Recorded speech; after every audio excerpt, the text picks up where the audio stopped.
dunyo miqyosidagi tabiiy ofatlarning qanday muborakligi bor ekan. Men ham siz singari hayron bo'lgan edim. Samoviy ustozlarim esa bu buyuk shiddatli jarayonga yuzaki baho bermasligimizni so'rashdi.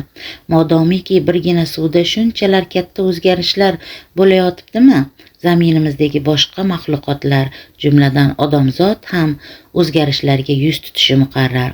Ustozlarim bu o'zgarishlardan imkon qadar ko'proq odamlarni xabardor qilmoq zarur deyishdi. Yerning o'z o'qi atrofida orbita bo'ylab aylanish tezligi ortishi natijasida fasllar tez almashinib, vaqt qisqarmoqda. May oyida nima uchun tarvuz pishganini endi tushundim, dedi Olima opa. Ammo barglar allaqachon sarg'ayib to'kilishni boshlagan. Yer o'qi tiklanib, qomati quyon bo'lishining odamzodga ta'siri qanday ekan? Odam ham qiyom turadi. Axir u yerning kichik nusxasi-ku. Yerni charxpalak deb tasavvur qilsak, charxpalak qanchalik tezlasha boshlasa, shuncha tez aylanadi-ku. Ilgari yer o'z o'qi bo'ylab 24 soat ichida bir marta to'liq aylanadigan bo'lsa, endi shu masofani 18-19 soatda bosib qo'yyapti. Odamlardagi bosh aylanishi, uyqusizlik, uyqu vaqtining almashib qolishi, kechasi bedorlik, kunduzi uyqu bosishi boisi ham ana shunda. Yerning tortishish kuchi konstatasi, ya'ni yerni tortishish kuchining o'zgarmas miqdori 9,8 dan 10,2 ga ko'tarildi. Kuchayganligi bois behollik, ko'ngil aynishi ro'y beryapti. Yerdagi global o'zgarishlar ta'sirida qolgan inson jismida avtomatik ravishda moslashuv jarayoni boshlanadi. Jismimiz a'zolari faoliyati, ya'ni ishlash maromi o'zgaryapti. Bunday o'zgarishlarga hamma odam ham birday tayyor emas-ku. Odamlar o'zlaridagi holatlar sababini kasallik deb davolanishga oshiqadilar, ammo dori-darmonlar kor qilish o'rniga jismimizni toliqtira boshlaydi. Chunki jismimiz yerning yangi holatiga moslashish uchun sarflash kerak bo'ladigan kuch-quvvatni dori-darmonni hazm qilishga sarflab qo'yyapti-da. Naqadar haq ular. Hayajonda edi Olima opa. O'zim 2 yildan buyon soppa-sog' odam, hali qon bosimim oshadi, hali yuragim sanchadi. Bir kuni juda g'alati bo'ldi-da. Ishxonada yuragim sanchib qoldi. Shifokorlar EKG apparatiga solib ko'rishsa, EKG norma deb yozib turibdi-ku. Bu yurak sog' degani ekan. Ha, mening yonimga ham odamlar qon bosimi, yurak, oshqozon, ichak og'riqlari, teridagi allergik toshmalar, o'pka shishlari, surunkali g'alati yo'tal, nafas qisishi, suyak sirqirashi, jigardagi o'zgarishlar singari kasalliklardan nolib, muolajalar kor qilmaganligi sababini so'rab kelishyapti. Chunki samoviy ustozlarim huzurimga kelgan odamning kasallik tashxisini nima qilish kerakligini aytib turishgandi-da. Ayniqsa keyingi paytlarda surunkali bosh og'rig'i va tana haroratining keskin ko'tarilishidan shikoyat qilib keluvchilar ko'paydi. Ustozlarim buning sababini yerning aylanish tezligi inson tanasidagi qon aylanish tizimi bilan proporsionalligida deyishmoqda. Yer qancha tez aylansa, tanamizdagi qon aylanish tezligi ortib, qon bosim hamda haroratimiz ko'tarilaverar ekan. Hayotxon, ular opa osmonga ishorat qildi. Odamzodga qanday yordam berish to'g'risida ham yozishyaptimi? Albatta-da, odamlarning hozirgi holatini qayta tirilish, yangilanish, ya'ni uxlayotgan jon dillarni nur, iymon, ilm bilan uyg'otish deb ta'riflashdi. Fikrlari kalom oyatlar bilan mustahkam bo'lishini bildirib, 30, 6, 35 suralarni oching deyishdi.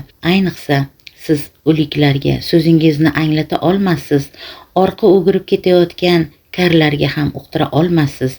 30 Rum surasi 52 oyat.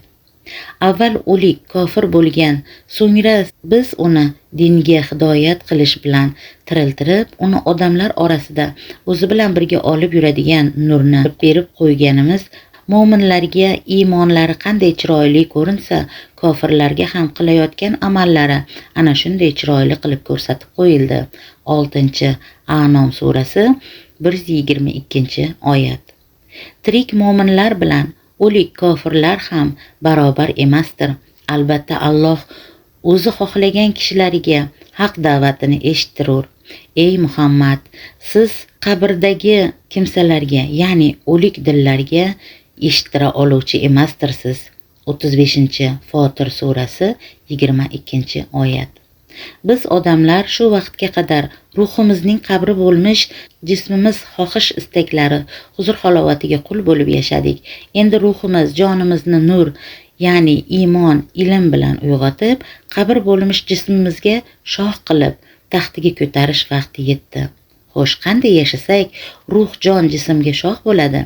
Yaratgan egamiz odamzodga buyurgan vazifalarni bajarib yashashimiz zarur. Allohga shirk keltirma. Ota-onangni rozi qilib yasha. Kibr qilma, buzg'unchilik qilma, g'iybat qilma, chaqimchilik qilma, xiyonat qilma, zino qilma, yetimning haqqini yema, tarozida to'g'ri bo'l. Va'da berdingmi? Bajar. O'zingga ravo ko'rganingni o'zgalarga ham ravo ko'r. Chiroyli sabr qil, chiroyli so'zlar bilan so'zlash. Jon, ruh, nur ilmi bilan uyg'onadi. Xudo qachon ko'nglimga solsa, uning yo'liga kiraman deb o'tirmang. Chunki odam o'zi o'zgarmaguncha Alloh uni o'zgartirmaydi. Uni, ya'ni har insonning oldida ham, ortida ham ta'qib qilguvchi farishtalar bo'lib, ular Allohning amri bilan uni saqlab, muhofaza qilib tururlar. Aniqki, to biron qavm o'zlarini o'zgartirmagunlaricha Alloh ularning ahvolini o'zgartirmas. Qachon Alloh biron qavmga yomonlik, balo yuborishni iroda qilsa, bas uni qaytarib bo'lmas va ular uchun undan o'zga hokim yo'qdir. 13-Ra'd surasi 11-oyat. Alloh buyurgan vazifalarni bajarib yashayapmanmi deya o'z-o'zingizni taftish etib hayot kechiring. Jismingizdagi kasalliklar yaratgan egangiz amrini bajarmaslik yoki noto'g'ri bajarish alomatidir.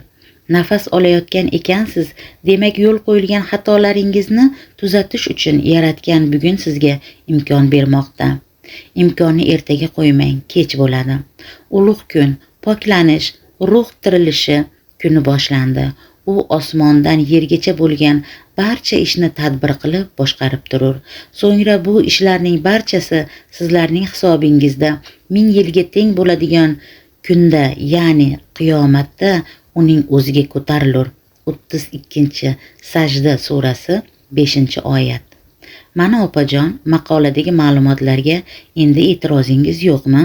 So'rayman hayratga cho'mib. Kechirasiz hayotxon, Allohning kalomi bilan tasdiqlangan bunday ma'lumotlarni inson ongi to'qiy olmaydi. Siz Alloh amrini bajarib, odamlarni g'aflat uyg'usidan uyg'otish uchun ularga yordam berayotganingizni endi angladim. Eshigingizga har kuni yuzlab odamlar kelayotgani sababini ham tushundim. Bilmay xulosa chiqargani uchun kechiring. Olima opa ko'zlarida yosh qalqib meni quchdi. Hali bu aziz dargohga ko'p kelaman. G'aflatdagi do'st-u yorlarimni boshlab kelaman, shivirladi u. Aziz zamondoshim, ulug' kunni siz qanday qarshilayapsiz? 2004-yil, Farg'ona shahri.